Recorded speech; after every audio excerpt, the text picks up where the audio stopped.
Have you ever wondered if there's a kind of hidden logic behind the decisions we see all around us? Why people or companies or even countries do the things they do?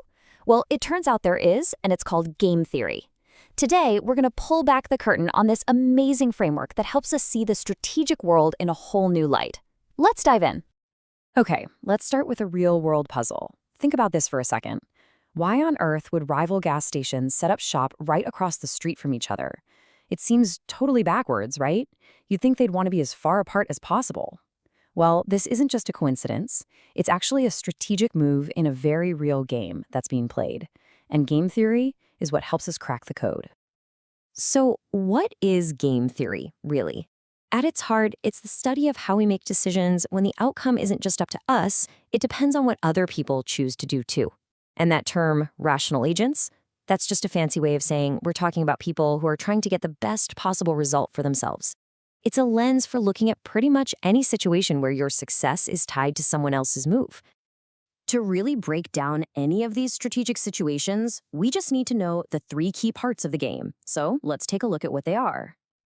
It's pretty simple, actually. First, you've got your players. These are just the decision makers. It could be you and a friend, two competing companies like our gas stations, or even entire countries. Next, every player has strategies, which are just all the possible moves they could make. And finally, you have the payoffs. This is the outcome, the win, the loss, the reward that each player gets based on the combination of choices everyone makes. That's it. Players, strategies, and payoffs. That's the foundation. All right, let's see how these pieces fit together with probably the most famous example in all of game theory, the prisoner's dilemma. I promise, this little story tells us so much about why cooperation is so hard and why conflict can sometimes feel inevitable. Okay, so here's the setup. Picture this. The police arrest two partners in crime. Let's just call them Suspect A and Suspect B. Crucially, they're put in separate interrogation rooms. They can't talk, they can't text, they can't coordinate their stories at all. Then, the police walk into each room and offer each suspect the exact same deal. And this is where the game really starts. Now, don't let the chart intimidate you. It's actually pretty straightforward. This is the payoff matrix, and it lays out every possible outcome. Let's just walk through it. If you and your partner both confess, you both snitch, you each get 5 years in prison. If you both stay silent, you both get off easy with just 1 year. That's the best outcome for the two of you together. But here's the twist. If you confess and your partner stays silent, you walk away completely free, and they get slammed with a 10-year sentence. And of course, the reverse is also true. So put yourself in those shoes. You are Suspect A.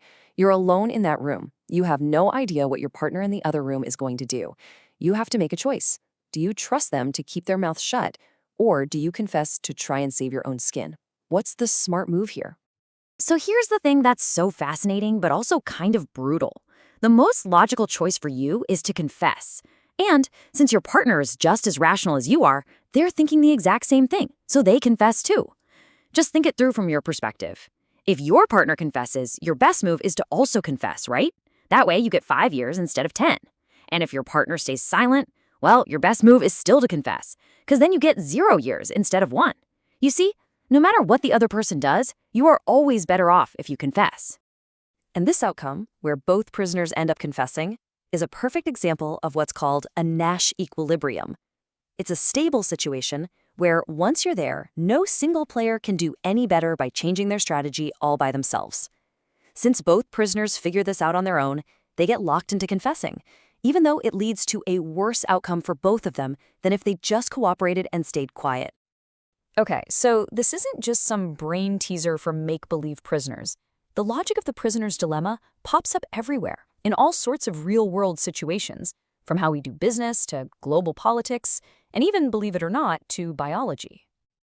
In economics, you see this with big companies deciding on prices. Imagine two airlines. If they both keep their fares high, they both make great money. But each one has this huge temptation to lower their prices just a little bit to steal customers from the other. So what happens? They often end up in a price war where both are worse off. And hey, this brings us right back to our gas stations. By setting up shop next to each other, they're stuck competing for the same customers, reaching a Nash equilibrium where neither one can get an edge by moving. You can see this exact same logic playing out on a much bigger, much scarier stage, like the Cold War arms race. Two countries have a choice: build more weapons or don't. The best thing for everyone would be for both to disarm, but the constant fear that the other side might be secretly building up its arsenal creates this powerful incentive for both sides to just keep building more and more weapons. It's a massive, high-stakes prisoner's dilemma. And get this, the theory even applies to the natural world. It's an incredible model for understanding why some animals evolve to cooperate and share resources, while others evolve to be fiercely competitive. It all comes down to the strategic payoffs for survival. Conflict and cooperation in nature aren't just random. They're often the result of a biological game played out over millions of years. So, after all of this, what's the big takeaway? Well, understanding game theory is kind of like getting a new pair of glasses to see the world. Suddenly, you have this powerful language to make sense of why people and companies and whole countries behave the way they do. This really says it all. Game theory isn't just about playing chess or poker. It's a fundamental tool for understanding a world where almost everything we do is connected to the choices of other people. It gives us a logical way to map out why people act the way they do when their fate is intertwined with others. So I'll just leave you with this thought. Whether you're trying to get a raise at work, planning a project with a teammate, or even just deciding who's going to do the dishes at home, these kinds of strategic interactions are happening all the time. Now that you've got the framework to see them, what games are you playing every single day?